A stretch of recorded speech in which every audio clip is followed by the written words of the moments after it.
Hello dear students, फिर से स्वागत है आपका कौन बनेगा करोड़पति में। चलो आगे का पार्ट देखते हैं। इस वाले पार्ट में हम लोगों को पढ़ना है डेवलपमेंट ऑफ फीमेल गैमेटोफाइट, जिसको कि बोलते हैं एम्ब्रियो सेक। ठीक है, जब आगे हम डेवलपमेंट वाले स्टेजेस पढ़ेंगे तो वहाँ पे मैं आपको बता दूंगी कि वो जो पर्टिकुलर स्ट्रक्चर है उसको बोलते हैं एम्ब्रियो सेक। ठीक है, अब सबसे पहले हम लोग ये वाले स्ट्रक्चर को एक बार फिर से देख लेते हैं। ठीक है, ये ओव्यूल का स्ट्रक्चर है, ये ओव्यूल का स्ट्रक्चर है। ये वाला पार्ट क्या है? फ्यूनिकल। आप मेरे साथ बोलते जाओ, ये वाला पार्ट है फ्यूनिकल। कीड़े आ जाते हैं, स्टूडेंट्स तो आते नहीं है, कीड़े आ जाते हैं पढ़ने के लिए। ठीक है, चलो सॉरी, कोई बात नहीं। ये वाला पार्ट है आपका फ्यूनिकल। ठीक है, जहाँ इधर पे प्लेसेंटा था, अभी हम लोगों ने थोड़ी देर पहले पढ़ा था, यहाँ पे प्लेसेंटा था। ये वाला पार्ट है फ्यूनिकल। फ्यूनिकल से ओव्यूल जिस पार्ट के थ्रू अटैच होता है उसको बोलते हैं हाइलम। ठीक है, हाइलम थोड़ा सा, ये जो फ्यूनिकल वाला पार्ट है थोड़ा सा स्ट्रेच्ड हो जाता है यहाँ पे, जिसको बोलते हैं रेफे। ठीक है, ये वाला जो एंड है वो चैलेजल एंड है, ये वाला एंड है micropylar and. These are the integuments, that's why it is known as bitegamic। और ये जिस तरह से प्रेजेंट है लाइक दिस, ठीक है, तो इसको बोला जाता है एनाट्रोपस ओव्यूल। ठीक है, ये वाली पोजीशन को बोला जाता है एनाट्रोपस ओव्यूल।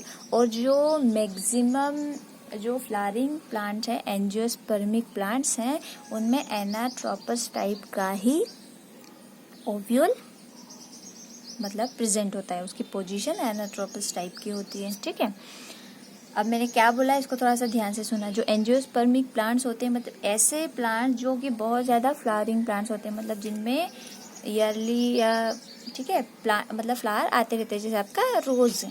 ठीक है, तो क्या हो गया? एंजियोस्पर्मिक हो गया। ठीक है, तो जिनमें फ्लावर्स बहुत ज़्यादा प्रेजेंट होते हैं उनको बोलते हैं एंजियोस्पर्मिक, और जो नॉन फ्लावरिंग प्लांट्स होते हैं उनको बोलते हैं जिम्नोस्पर्मिक। ठीक है, चलो बैकग्राउंड शोर को थोड़ा सा आप अवॉइड कीजिएगा। ठीक है, क्योंकि मैं तो उसमें कुछ नहीं कर सकती। ओके, चलो, तो ये वाला स्ट्रक्चर आपको समझ में आ गया। ठीक है, इंटेग्यूमेंट्स अंदर जो है वो क्या है? न्यूसेलस है, मास ऑफ सेल्स है, मतलब मल्टीपल सेल्स यहाँ पे प्रेजेंट है, जिसको हम बोलते हैं न्यूसेलस। अब देखो ध्यान से सुनना, इन न्यूसेलस सेल्स में माइक्रोपाइलर एंड के तरफ वाली सेल, ठीक है, किधर वाली सेल? वो सेल जो माइक्रोपाइलर एंड की तरफ प्रेजेंट है, मतलब सपोज मैंने उसको ब्लैक कर दिया है।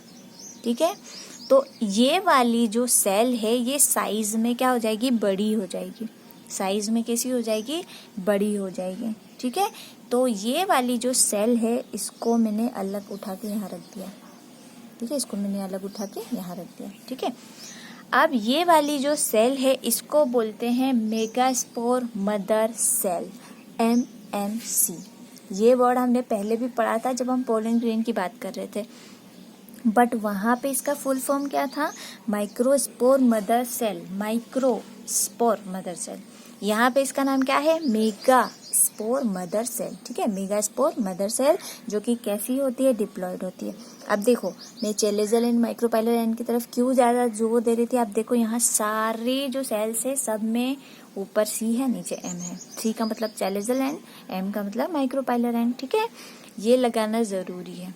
ठीक है, तो ये आपकी सेल है कौन सी? मेगास्पोर मदर सेल, जो कि कैसी होती है? डिप्लॉयड, इसलिए मैंने इसके अंदर लिखा है 2N। ठीक है, ऊपर चैलेजल है, नीचे माइक्रोपाइलर एंड है। जब ये मेगास्पोर मदर, देखो मुझसे भी गलती होगी ना, जब ये मेगास्पोर मदर सेल डेवलप हो जाती है और साइज में बड़ी हो जाती है, तो इसके अंदर होता है फर्स्ट मियोटिक डिवीजन। ठीक है, इसके अंदर होता है फर्स्ट मियोटिक डिवीजन, और जब फर्स्ट मियोटिक डिवीजन होगा तो इससे बनेगा मेगास्पोर टेट्राड। टेट्राड मतलब जिसमें कि 4 सेल्स प्रेजेंट होते हैं, 1 2 3 4। ठीक है, क्या बनेगा? मेगास्पोर टेट्राड, जो कि कैसा होता है? हैप्लॉइड होता है। अब वाली जो स्टेज है वो इम्पोर्टेंट है।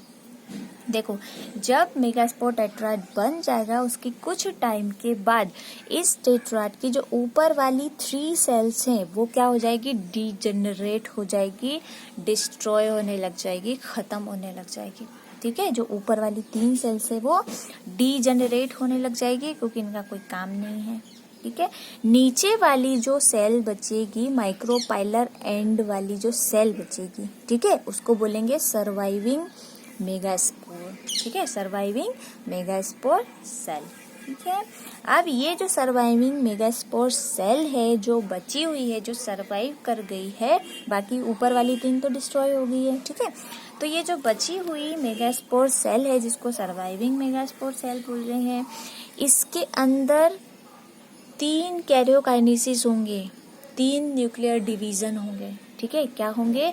3 न्यूक्लियर डिवीजन होंगे, मतलब 3 बार न्यूक्लियस डिवाइड होगा, ठीक है। अब ध्यान से देखेंगे, मैंने बोला कि 3 बार न्यूक्लियस डिवाइड होगा, ठीक है। यहाँ पे लिखा है 3 कैरियोकाइनेसिस होंगे और सारे डिवीजन कैसे होंगे? माइटोटिक डिवीजन होंगे, ठीक है। माइटोटिक डिवीजन मतलब सिमिलर फॉर्म में सेल्स बनेंगी। अब जब फर्स्ट कैरियोकाइनेसिस होता है तब क्या बनता है? एक न्यूक्लियस से 2 न्यूक्लियस बनते हैं, ठीक है। तो एक न्यूक्लियस तो पहले ही इसके अंदर प्रेजेंट है, देखो एक न्यूक्लियस तो पहले इसके अंदर प्रेजेंट है। तो जब फर्स्ट कैरियोकाइनेसिस होगा तो 1 से बनेंगे 2 न्यूक्लियस, ठीक है, फर्स्ट कैरियोकाइनेसिस। सेकेंड कैरियोकाइनेसिस होगा तब 2 से बनेंगे 4 न्यूक्लियस, ठीक है, 2 से बनेंगे 4। जब थर्ड कैरियोकाइनेसिस होगा तो 4 से बनेंगे कितने? 8 बनेंगे, ठीक है। 1 convert into 2, 2 convert into 4, 4 convert into 8, ठीक है। तो 4 से कितने बनेंगे? 8। ये देखो 1 2 3 4 5 6 7 8, ठीक है। 3 कैरियोकाइनेसिस के रिजल्टेंट इसके अंदर कितने न्यूक्लियस बनेंगे? 8 न्यूक्लियस बनेंगे। 8 न्यूक्लियस बनने के बाद फिर इसके अंदर क्या होगा? साइटोकाइनेसिस होगा, ठीक है। अब साइटोकाइनेसिस होगा तो साइटोप्लाज्म में क्या होगा? उसमें स्प्रेड होने लगेगा अलग अलग एंड्स की तरफ, ठीक है। तो जब साइटोकाइनेसिस होगा तो साइटोप्लाज्म भी न्यूक्लियस के सराउंडिंग डिपॉजिट होने लगेगा, ठीक है, और हमको एज ए लेयर के फॉर्म में दिखता है, ठीक है। तो अब ये जो 8 न्यूक्लियस है ये इस सेल के अंदर मेगास्पोर सेल के अंदर क्या हो जाएंगे? सिचुएटेड हो जाएंगे एक पर्टिकुलर प्लेस पे जाकर, ठीक है। जैसे इनमें से जो 3 हैं वो ऊपर जाके सेट हो जाएंगे, नीचे 3 सेट हो जाएंगे, ठीक है, ऊपर 3 सेट हो गए, नीचे 3 सेट हो गए, ठीक है, और जो रिमेन 2 है वो इसके मिडिल वाले पार्ट में सेट हो जाएंगे, ठीक है। और ये वाली जो स्ट्रक्चर बनेगी, इसी वाली स्ट्रक्चर को हम बोलते हैं एम्ब्रियो सेक, ठीक है।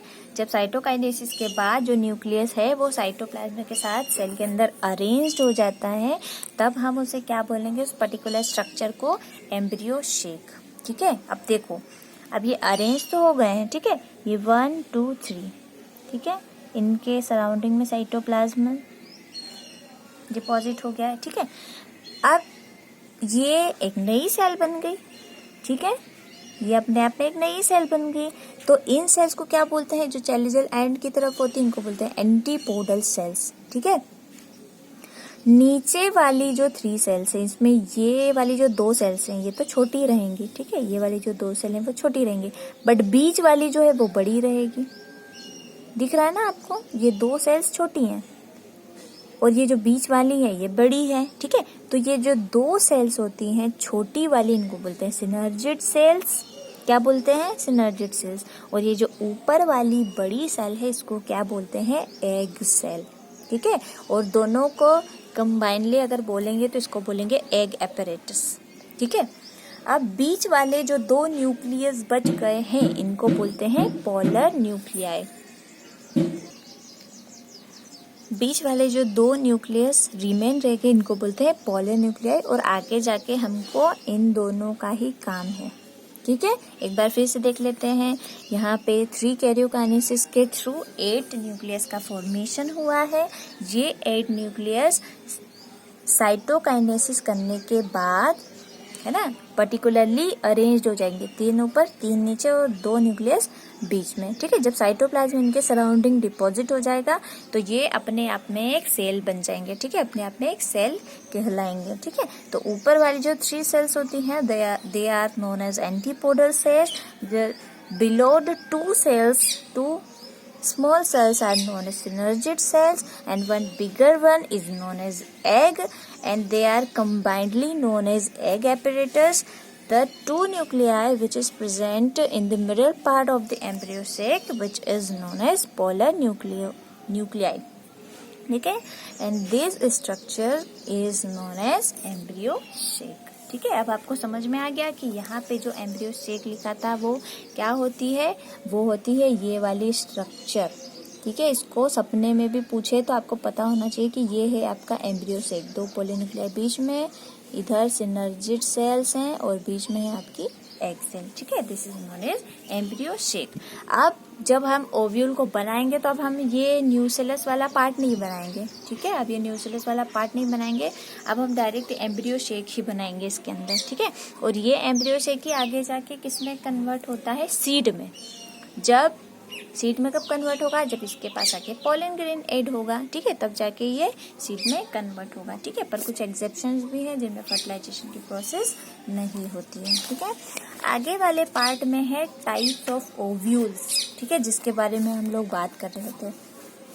अभी हम लोगों ने ये वाला पढ़ लिया है एनाट्रोपस, ठीक है, जिसमें यहाँ पे फ्यूनिकल था, ठीक है, ऊपर चाइलेजन नीचे माइक्रोपाइलर एंड। मैंने बताया था कि मैं न्यूसेलस नहीं बनाऊंगी, मैं बनाऊंगी डायरेक्ट एम्ब्रियो शेक, ठीक है। तो ये वाला हम लोग पढ़ चुके हैं एनाट्रोपस ओव्यूल, जो कि कैसा होता है, इन्वर्टेड कैसा, तीनों एक ही लाइन में होते हैं, ठीक है। आपका चैलेजल एंड, आपका एम्ब्रियो शेक और आपका माइक्रोपाइलर एंड, ये तीनों लीनियर फॉर्म में होते हैं, इसलिए इसको बोलते हैं इन्वर्टेड, ठीक है। और ये मोस्ट कॉमनली प्रेजेंट होता है एंजियोस्पर्म्स में, जो फ्लावरिंग प्लांट्स होते हैं उनमें, ठीक है। नेक्स्ट वन है आपका ऑर्थोट्रोपस ओव्यूल। ऑर्थोट्रोपस ओव्यूल में क्या होता है कि जो फ्यूनिकल होता है वो नीचे की साइड होता है, ठीक है। और देखो अभी एनाट्रोपस में पोजीशन ऐसी थी, ठीक है। अब जो आपका ऑर्थोट्रोपस है उसमें पोजीशन ऐसी रहेगी, ठीक है। तो ये वाला पार्ट है जो वो फ्यूनिकल वाला पार्ट है, यहाँ पे आपका एम्ब्रियो सेक है, ये वाला आपका चैलेजल एंड है, and this one is your micropylar and. आपको पोजीशन याद रखनी है, ठीक है, बिकॉज कभी कभी एग्जाम में टाइप्स ऑफ ओव्यूल्स पूछ लेते हैं, तो आप इनके हिंदी नाम थोड़े से टफ थे, इसलिए आप लोग जो हिंदी मीडियम वाले बच्चे हैं वो थोड़ा सा बुक में देख लीजिएगा कि इनके हिंदी नेम क्या है। बट अभी मेनली फोकस है कि वो किस तरह से प्रेजेंट होता है ये, ठीक है। तो ये होता है अपराइट, ठीक है।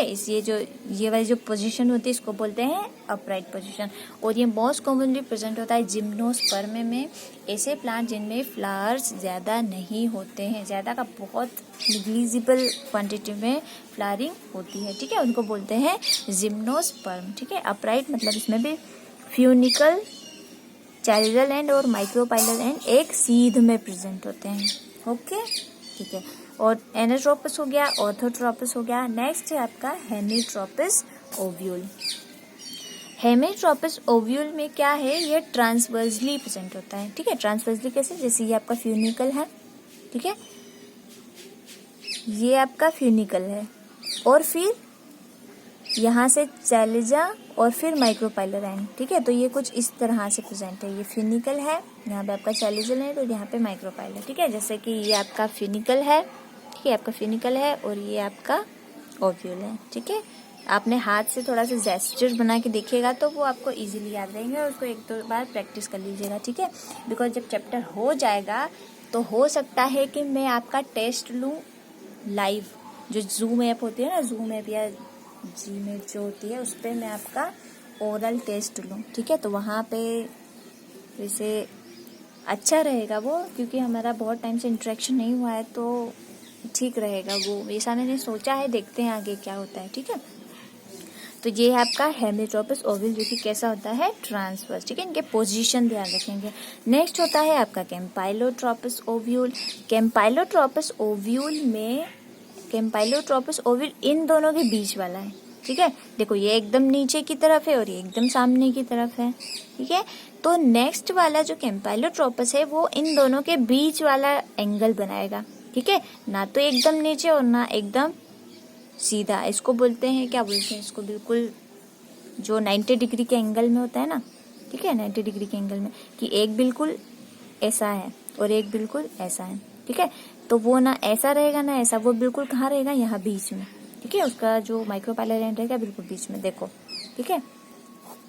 ये माइक्रोपाइलर एंड कहाँ है, एकदम बीच में, ठीक है। तो ये आपका फ्यूनिकल है, ये आपका चैलेजल, और ये आपका एम्ब्रियोसेक, और ये आपका माइक्रोपाइलर एंड, ओके। तो ये है आपका कैम्पाइलोट्रोपस ओव्यूल। नेक्स्ट है आपका एम्फीट्रोपस ओव्यूल। एम्फीट्रोपस ओव्यूल भी कैम्पाइलोट्रोपस ओव्यूल के जैसा ही होता है, बट इसमें सिर्फ डिफरेंस क्या होता है कि जो एम्ब्रियोसेक होता है वो कर्व्ड होता है। एम्ब्रियोसेक कैसा होता है, कर्व्ड होता है, ठीक है। इसका चैलेजल एंड, इसका माइक्रोपाइलर एंड। सिर्फ क्या होता है, जो इसका एम्ब्रियोसेक है वो कर्व्ड होता है, मतलब हॉर्स शू शेप का होता है, हॉर्स शू शेप का होता है, ठीक है।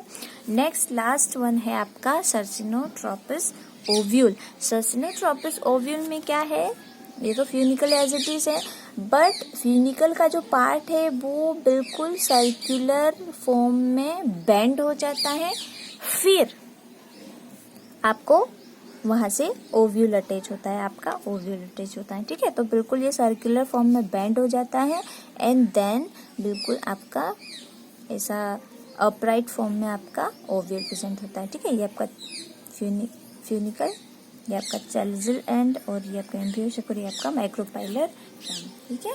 तो बहुत इजी सी स्ट्रक्चर है विद नेम, आप लोग इनको ध्यान रखिएगा, थोड़ा रिवाइज करते जाएगा, कहीं भी घूमते फिरते बोल लिए कि हाँ ये वाला ऑर्थोट्रोपस ऐसा होता है, एनाट्रोपस ऐसा होता है, अपने बिल्कुल हैंड जेस्चर का यूज़ करेंगे तो इजीली आप मेमोराइज कर पाएंगे, ठीक है। आगे वाले वीडियो में फिर हम लोग मिलते हैं, टिल देन टेक केयर, अपना ध्यान रखिए।